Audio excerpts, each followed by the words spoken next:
is Friday, meaning that we once again have a Crossout test server available for us. Now, the test server itself does not bring a whole lot of new stuff to us that we haven't seen before.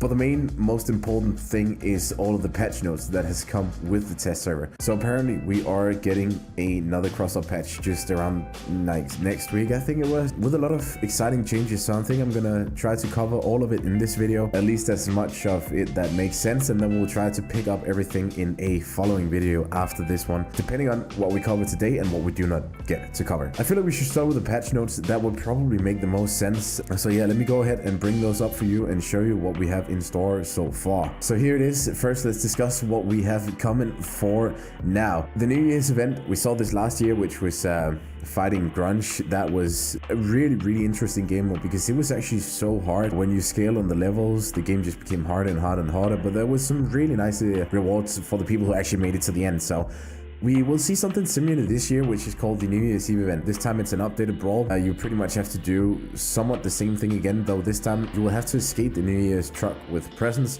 delivering these presents from the warehouse to the festive tree, and fight off Gronch's henchmen. In parallel with the main objective, players will have access to the secondary tasks. If you accept the risk to complete them and succeed, the truck will get a certain temporary bonus or permanent weapon for self-defense. And yes, it will all happen on the snowy dead highway. So we're gonna see like a somewhat alternated, or not, but a change, escort mission kind of thingy raid, where you will get attacked by Gronch's henchmen. If you get in top something, you will get specific rewards, and you will be the only people in the game who gets these rewards, as far as I understand. So this is really nice. We're getting some different exclusive material, which is a new duck inside of a snow globe and a snow cannon, as far as I can see. Besides that, we're getting this calendar-like thingy of a workbench where you can get new items every day that you can craft, and each item will be available for 3 days. So if you want these items, you gotta be quick on the trigger, maybe start getting your resources already. That might be a good idea. I don't know. At least I think I will try to stockpile just a bit of resources so that I'm sure that I can craft these items, because I don't think this is some items that you do want to miss out on. They might make them untradeable. They have started doing this with some limited time resources. So if these things are untradeable, it's a really nice thing to get if you are actually playing this game right now. Besides that, we have a lot of the stuff that we've seen before. We have the new map Narcograd, which is, you've seen this map already. I covered it a couple times in previous videos. You can find them on my channel if you haven't seen them already and you want to see the map. Besides that, we have the visitors and test drive. That one really caught me on the, by surprise last time I visited the test server. All of a sudden, there was just this random build in my garage, and it scared the crap out of me. But he was there, and that is something you're gonna see from now on. So you're gonna have one of your friends' builds as a build in your garage to be like an extra challenge or whatever, if you want to practice your aim, and if you want to see like how your build actually performs against bigger builds than just the regular builds that you always see in your garage. So that's a really nice change in my opinion. A fun little gimmick that will probably make it a bit more fun when you're just strolling around in the garage. At least I like to spend some time there sometimes when I just am looking at a build or perfecting something. Then it's nice to have an extra target to shoot at. So really nice. Changes to clan wars, and this is a major change that I think is important to address, because I really think they are making a massive mistake here. Right now, a lot of people are deranking.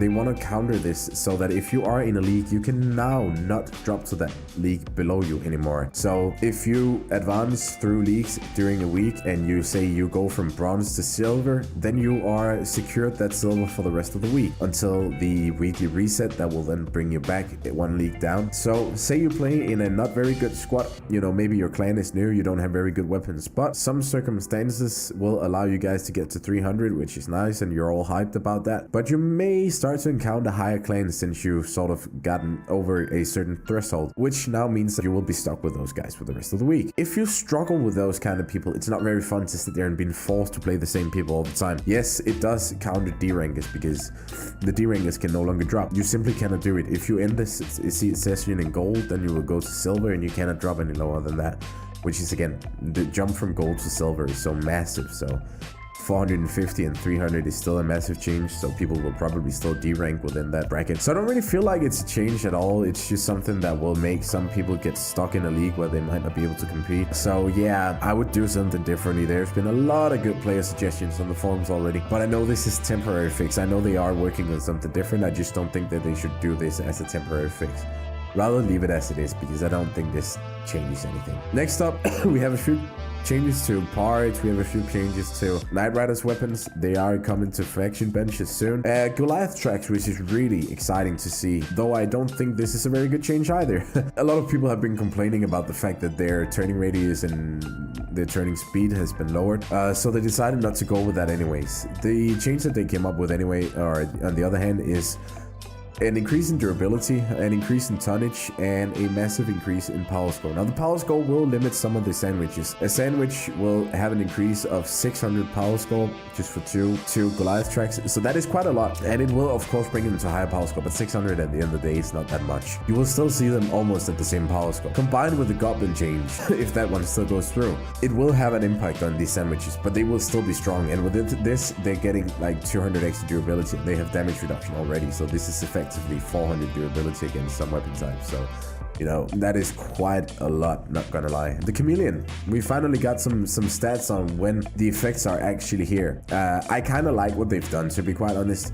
If you go 100 miles per or 100 kilometers an hour, then your silhouette will be visible at 70 meters. I don't know what it is right now. I would assume that right now might be 20, 30 meters. That's just a guess. 30 probably rather, which is 10 blocks. That sounds about reasonable. So yeah, if you go below 50 kilometers an hour with your MK2, then that will change nothing. And honestly, a lot of the times if you're a dog, you will either, option one will be that you're coming around a corner because you're flanking someone, then you will probably go below 50. Another option is that you're just coming straight in, bam. And if you are approaching straight in like this, if you have a player looking this way and you're coming in this way, it's on you if you get shot by it. And you would get shot no matter if this was pre or post patch. This would happen to you. You would get shot because your approach was bad. So honestly, I think it's a welcome change. I think it's fine.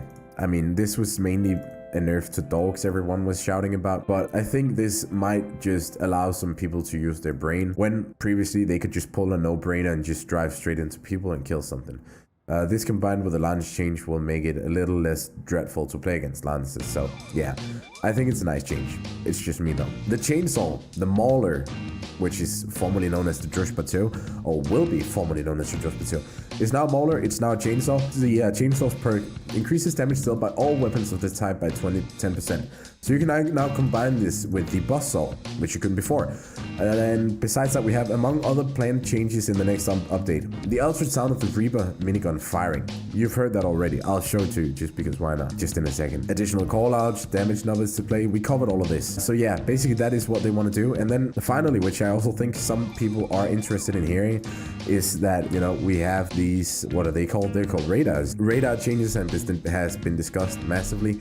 We saw some changes some time ago with the HUD disappearing when you lost a radar. They moved away from this. They still cannot find the perfect solution for it, so therefore they are postponing it.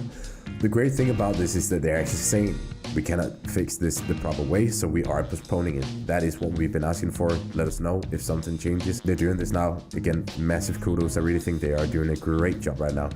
And very, very interesting. Look at this. 1x6, 1x4, and 1x8 frames. So we're going to see like ultra thin frames, which is gonna make it so much easier to perfect your builds with frame setups and stuff. I am really hyped for this change, and I really think it will change a lot when it comes to how we build our crafts.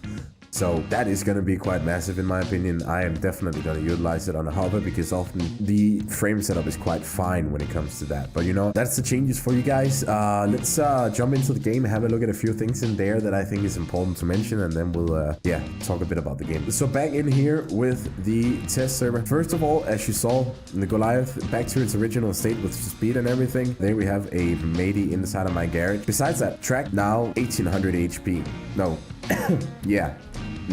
Was it 1800? I think it was 1800 instead of 1600. Besides that, 6,000 tonnage instead of 4,500, meaning that I no longer have to have a wheel mounted to this in order to max out on my tonnage. So it's a pretty big change in my opinion. It's also a nice change because it changes something, but I don't think it's the change that will make things different here. Let's see. So that was what he was trying to tell me the last time, but it didn't really work. Get away from me, dude. So if I hung now at him, then I think we invite him to a fight. Okay, he just gave me scrap metal. So can I kill you right now? Oh, I can. Nice. So there we go. Look at those damage numbers, by the way. 5k. It is really quite exciting for a change. Oh, think we kind of removed his shit there. Yeah, I just got 15 scrap. So apparently you can just go into a garage now. I wonder if we can just keep doing that. I actually don't know. I wouldn't imagine. Otherwise, you could just sit here in your garage and just farm scrap and copper by doing absolutely nothing. But I mean, who wouldn't want to go to your garage just to get free coins? So Goliath track changed a little bit. Not a lot. You have heard the Reaper, I suppose. If you haven't, here it is. Basically, the Reaper sound has just changed a little bit. Let's just grab this fly thingy here. But listen.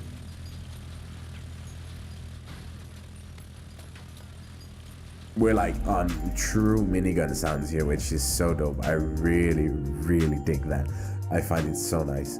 One thing I want to cover in here is also the Drushba, because, you know, it changed. Where is it? There it is. So now it's under the melee weapon here, the buzzsaw. This is now a chainsaw, so I'm guessing this will also become a chainsaw. Otherwise, you will have like melee weapon, chainsaw. What? And here again, melee weapon. So the reason that I think this space has been cleared up is because of the simple fact that we are probably getting an epic version of the Harvester in the Christmas pack. This has been spoiled quite a lot. I generally want to stay away from actually spoiling anything that they haven't officially shown, for the simple reason that they said they didn't like it, and I still kind of, you know, want to get that freaking sticker from them. So Gaijin, if you're watching this, Tree Picker sticker, people want it, fine. Epic Druspa, or not Epic Druspa, Epic Harvester, which we will probably see in the Christmas thingy, I don't know.